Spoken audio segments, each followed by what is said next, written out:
অসাধারণ একটা মাল কটন পরে চলে এসেছি, একদম তোমাদের শ্রীভরি, তোমাদের প্রিয় কালেকশন। ভীষণ ভীষণ সফট লাইট ওয়েট, মানে এটা পরে আমি তোমাদের বোঝাতে পারছি না হয়তো কতটা লাইট ওয়েট, কতটা সফট। প্রত্যেকটা বিপি আছে, একদম সফট সফট মেটেরিয়াল। কালার দেখাবো, চলো বেশি কথা না বাড়িয়ে কালার অপশন গুলো দেখে নিই।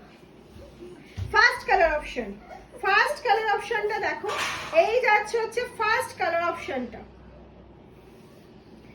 এটা চলে গেল হচ্ছে ফার্স্ট কালার অপশন, পিঙ্কের সাথে যাচ্ছে। অফ অসাধারণ, look at this, all saris wonderful wonderful sari and ফুল শাড়ি। ये जाएगा पल्ला, this is the pallu and BP আছে, প্রত্যেকটার প্লেন বিপি চলে যাচ্ছে। তোমরা অ্যাটাচ পেয়ে যাবে বা সিঙ্গেলও পেয়ে যাবে, ঠিক আছে? বিপি আলাদাও